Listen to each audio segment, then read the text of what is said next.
How do I know if my relationship is just hard or becoming toxic? So, every relationship can be hard. Every relationship can be challenging. And I think if you don't understand why it is hard, if it feels confusing, if you feel like you don't understand what these fights are about, you don't know how they happened, if you have confusion and you feel lost, that's probably a sign that it's toxic.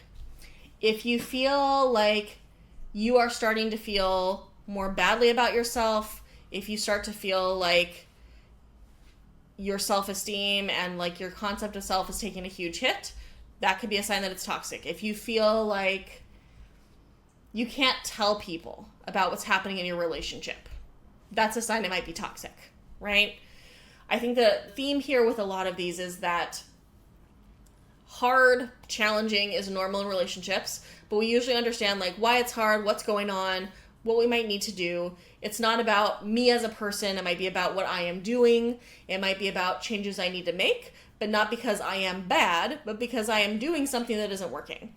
Where toxic tends to be about isolation, degradation, confusion, unpredictability, those sorts of things. If you find yourself in the middle of a fight and you have no idea what this fight is even about, or if you feel like if you try to talk to a friend about it, your partner's going to be really upset, those are things to look for, right?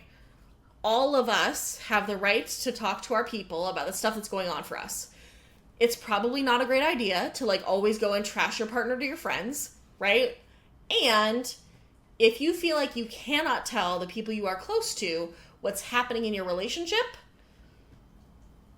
something is going on there, right? If you feel the need to hide, if you feel the need to be secretive, something that is not okay is happening. And I think that I want to clarify here that toxic does not always mean capital A abuse is happening. It does not mean that somebody is evil or a bad person. Sometimes toxic relationships happen because the way I do things and the way you do things are just the worst possible fit. And neither of us are bad people. Neither of us are being abusive. Neither of us are doing those sorts of things. It's just that like how we are doesn't fit. And the more we clash that, in order for us to fit, someone would have to cut off pieces of themselves, and that's never a good idea, right? And so I think that when we're looking at something becoming toxic, can you still talk to your friends about it? What do they say? Can you talk to family about it? Do you feel like you understand why these problems are happening? Do you feel like both people are taking responsibility for their role in problems? Do we feel like this is something that's able to be worked through, or it's about like you as a person or them as a person? Whenever it's about like them as a person, you as a person, what we are dealing with is either a message we've gotten that is toxic and unhelpful, or a framework we are bringing that is toxic and unhelpful, or an understanding of a truth that is unchangeable or unlikely to change. People can change a lot. I'm a therapist. I'm in the change business. I have to believe that people can change. However, the kinds of changes people make and the size of changes people make is not usually like fundamental to who they are as a person. It can be, but that is pretty freaking rare. And if the only way a relationship will work is if they completely change who they are as a person, that relationship should not work. Right? It's like when the AI companies come over and they're like, well, if we couldn't steal infinite amounts of copyrighted art and writing and everything, then like we would go bankrupt. We couldn't exist. Then die. Then don't exist. You don't deserve to exist. If your business only works when you steal, you don't have a business. You don't. You have a criminal enterprise. So I think that like similarly with a relationship, if the only way a relationship can work is if someone is a different person, the relationship doesn't work. I think too that when relationships are becoming toxic, often there's a lot of like implementation of rules, whether explicit or implicit, right? Like when we move out of a stance of like boundaries and agreements where everybody's empowered, everybody gets a say, everyone has a role in this, everyone gets what they need, right? And is taking care of themselves rather than asserting how other people do things. That tends to be a healthier dynamic. Not always, but tends to be. Whereas a lot of toxic dynamics start to have these elements of control and coercion where there's like only certain right choices and there's only certain things you're allowed to do. Your partner is not your owner, and even if they are, it's pretend, right? Like it's cops and robbers for grown-ups with your pants off. So if you feel like all of a sudden there are all these rules on your behavior that you don't really necessarily agree with, but that you can't really renegotiate, if you feel like you're being controlled, if you feel like the way for things to work is for you to exert some control over your partner, that's getting toxic, right? Jojo is doing the most today. Jojo's doing the most. So yeah, I think that, again, a lot of the like line between hard and toxic is very difficult to say because like there's not a single definition of toxic and there's not a single definition of hard. I think that relationships are hard as like a general statement is not particularly helpful because I think relationships can have challenges, but your relationship should probably not feel hard most of the time. Every once in a while, it might feel hard. There might be challenges that create certain kinds of hardships at certain times. But if the relationship itself is hard, something is happening that is weird. Something is not fitting. Something is not going well. So I think that that's just a really important thing to look at, right? Like, relationships can have hard times, they can have challenges, but they shouldn't be hard themselves. If relationships are hard, maybe you need to learn to do relationships better, maybe your partner does, or maybe this isn't a fit. Zach, okay, I cannot take credit for cops and robbers for grown-ups with your pants off. That is a Dan Savage-ism. He's not the best, but he says some good things. So, props to Dan Savage for coming up with that. Yeah. Again, I think toxic is such a... It is a term I have a lot of hesitation around a lot of the time because something that I see happening a lot these days is there is this conflation or like transformation of I don't like this thing or this doesn't feel good to me to this is wrong and unethical and bad and immoral. Toxic, I think, is often a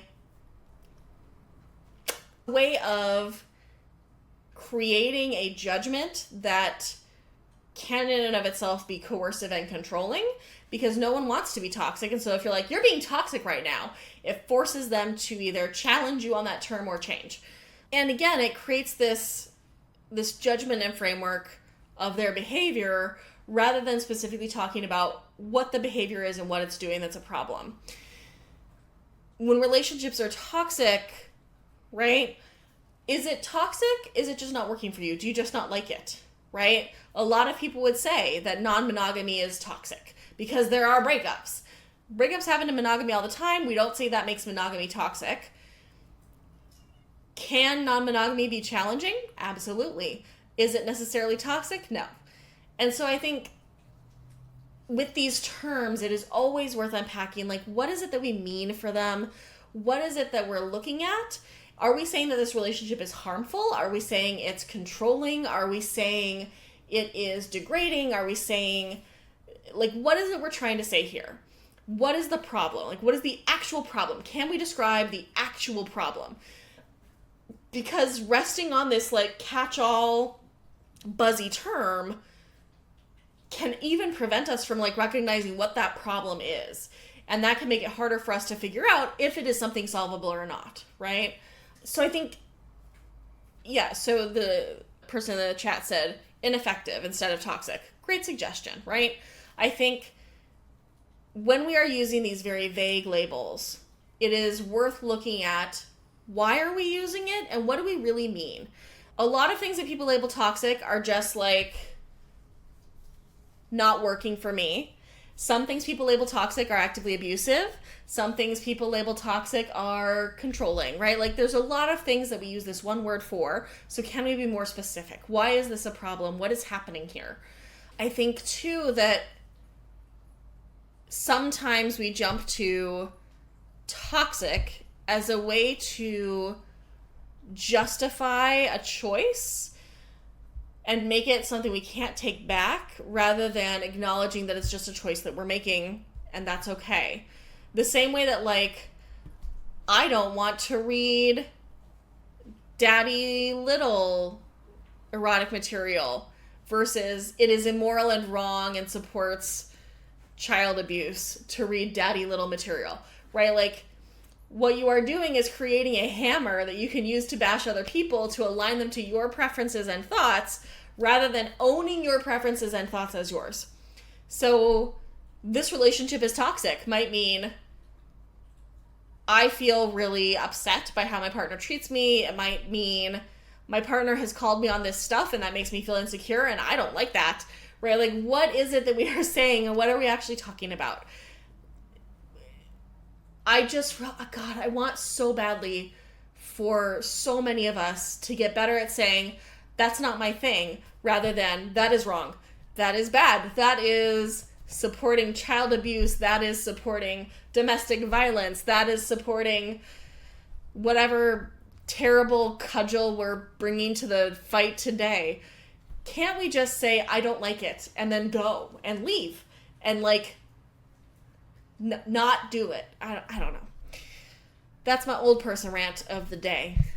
Just don't like things. You can not like it, and it cannot be bad and wrong. It doesn't have to have a moral high ground that you're taking by saying you don't like it. You can just say, not for me, bro.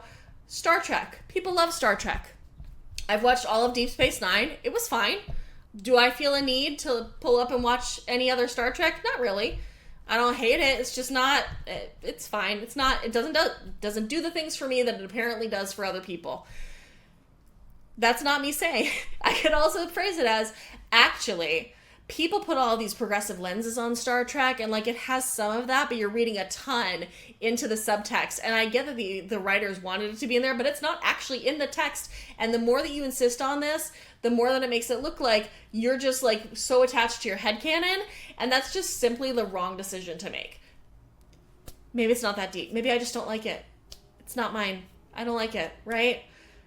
I don't do rope. I'm so glad rope exists for other people. That's great for them. Lovely for them. I am not a rope person. I'm not going to be a rope person. Like, maybe, who knows? Forever's a long time. But, like, the odds of me becoming a rope person are so freaking low. But that doesn't mean rope is bad. That doesn't mean that I point to, like, the problems in the rope community and say, like, this is why rope is always bad and y'all should hate it. And anyone who likes it is a problem.